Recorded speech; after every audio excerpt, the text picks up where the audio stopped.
Morning बच्चों, भाग 5 हमने आपको पढ़ा दिया है और उसका अब हम तीसरा भाग पढ़ाने जा रहे हैं, जिसको योग कहते हैं।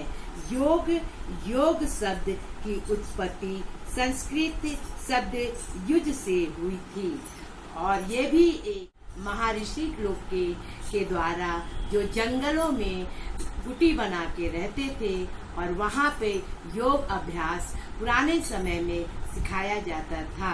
आधुनिक युग में इसका बहुत प्रचलित हो गया है और जीवन के दौड़ भाग और प्रतियोगिता की हापाडापी से व्यस्त है, मानसिक तनाव ग्रस्त रहता है। आज हमारे जीवन में पहले से अधिक भौतिक सुख सुविधाएं हैं, परंतु अपने आप में अपना शारीरिक और मानसिक स्वास्थ्य खो दिया है।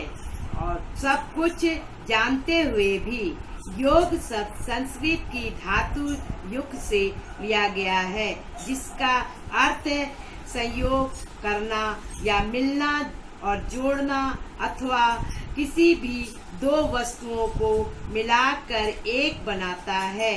आधुनिक युग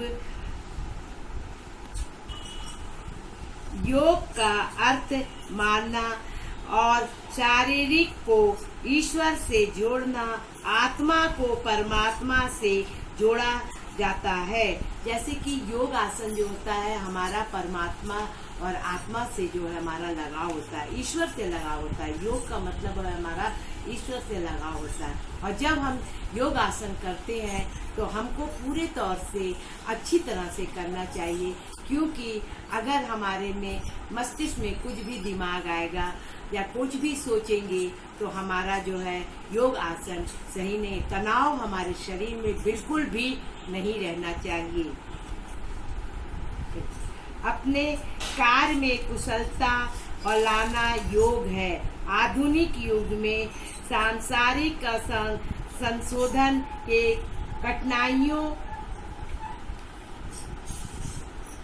कठिनाइयों से कुशलता पूर्वक जूझने के लिए योग महत्वपूर्ण भूमिका निभाता है। महर्षि पतंजलि के अनुसार योग के 8 अंग है: यम, नियम, आसन, प्राणायाम और प्रत्याहार, धारणा, ध्यान और समाधि। इन 8 अंगों का पालन करने से व्यक्ति का विकास होता है तथा हमें अपने मन और इंद्रियों पर नियंत्रण करके जीवन से शारीरिक, मानसिक एवं आध्यात्मिक शांति और सुख सुविधाएं का मार्ग प्रशस्त करता है। मतलब हमको सुख और शांति मिलता है। इसके करने से हमारे मस्तिष्क पे बहुत बड़ा प्रभाव पड़ता है, शरीर पे बहुत बड़ा प्रभाव पड़ता है। इसलिए हमको योग करना बहुत जरूरी है। स्वामी विवेकानंद ने सभी धर्मों के साथ तत्व की व्याख्या करते हुए कहा है कि प्रत्येक प्राणी ईश्वर का ही अंग है, अतः सभी को ईश्वर से मिलने का पूर्ण अधिकार है। सभी मिलने और मिलाने की क्रिया का नाम योग है। मतलब स्वामी जी ने कहा है कि सभी प्राणी को ईश्वर से हमको मिलने का पूरा अधिकार है। कोई भी जो है ये नहीं कह सकता है कि हमको नहीं अधिकार है।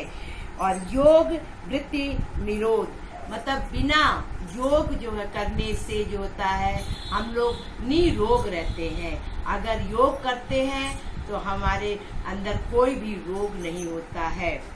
और समय शौचालय जाने से पहले हमको योग करना चाहिए। पहले शौचालय जाना चाहिए और पूरा मतलब अपने को तैयार होना चाहिए, फिर उसके बाद जो है हमको योग करना चाहिए। स्थान हमें जहाँ भी समतल भूमि होता है वहाँ का स्थान हमको चुनना चाहिए, साफ सुथरा होना चाहिए। वस्त्र बहुत ढीला ढाला पहनना चाहिए, जिससे कि हम योग बहुत अच्छी तरह से कर सके।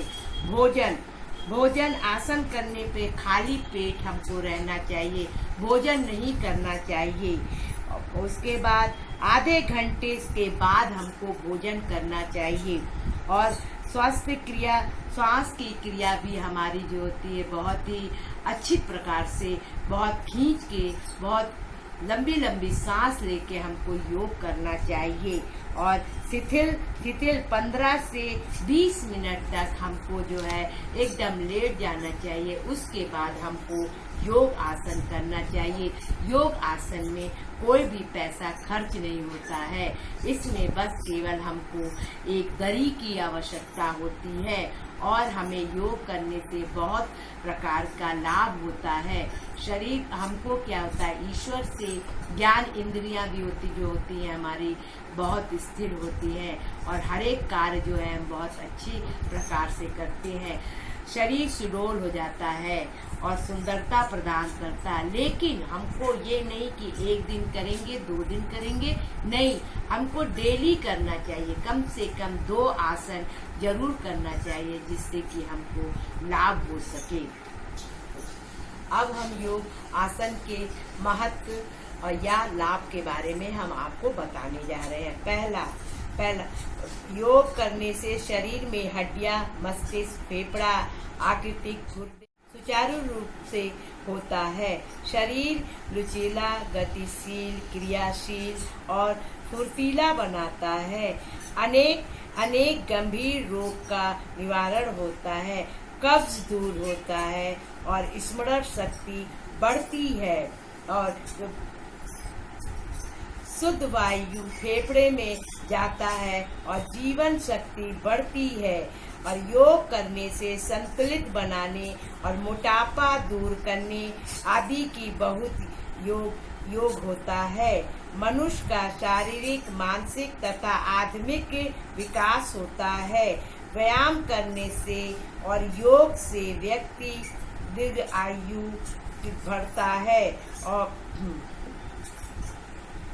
योग से मानसिक शक्ति की वृद्धि होती है तथा व्यक्ति में अपने इंद्रियों में वश में करने की क्षमता विकसित होती है। शक्ति व्यस्त करनी पड़ती है, साथ ही इससे व्यक्ति को अधिक शक्ति प्रदान होती है। व्यायाम एवं योग से शरीर में अधिक योग एवं विकास दूर हो जाता है। योग आसन के बाद तुरंत नहीं नहाना चाहिए और हम फिर योग के बारे में और बताएंगे। और आज का यहीं पे जो है समाप्त करते हैं। आप सभी को मेरा बाय बाय।